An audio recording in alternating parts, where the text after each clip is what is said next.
નાહિયેર પાસે રિક્ષા બાઇક વચ્ચે કાળમુખો અકસ્માત, પૌત્રની નજર સામે દાદાનું મોત, 6 મુસાફરો લોહી લુહાણ। આમોદ તાલુકામાં આવેલ નાહિયેર ગામ પાસે આજે કરુણ અકસ્માત સર્જાયો હતો। નાહિયેર નજીક પેટ્રોલ પંપ સામે જે કે પેસેન્જર રિક્ષા અને બાઇક વચ્ચે સામસામે થયેલી જોરદાર ટક્કરને કારણે સમગ્ર પંથકમાં અરેરાટી વ્યાપી ગઈ છે। આ દુર્ઘટનામાં ગંભીર ઇજાઓને કારણે એક વયોવૃદ્ધનું સારવાર દરમિયાન મોત નીપજ્યું છે, જ્યારે અન્ય 5 થી 6 લોકો ઘાયલ થયા છે।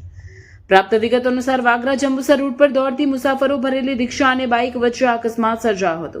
નવાવાડિયા ગામના વતની 70 વર્ષીય જયંતિભાઈ ગોવિંદભાઈ વસાવા તેમના પુત્ર સાથે બાઇક પર પસાર થઈ રહ્યા હતા, ત્યારે સામેથી આવતી રિક્ષા સાથે તેમની ટક્કર થઈ હતી। ટક્કર એટલી પ્રચંડ હતી કે બાઇક સવાર દાદા પુત્ર રોડ પર ફંગોળાયા હતા અને રિક્ષામાં સવાર મુસાફરોની પણ માથા તેમજ હાથ પગના ભાગે ગંભીર ઈજા પહોંચી હતી। અકસ્માત થતાં જ આસપાસના લોકોને રાહદારીઓ તાત્કાલિક મદદે દોડી આવ્યા હતા। સ્થાનિકોએ માનવતા દાખવી તુરંત 108 એમ્બ્યુલન્સને જાણ કરી હતી, જેના દ્વારા તમામ ઇજાગ્રસ્તોને તાત્કાલિક આમોદ રેફરલ હોસ્પિટલ ખાતે ખસેડવામાં આવ્યા હતા।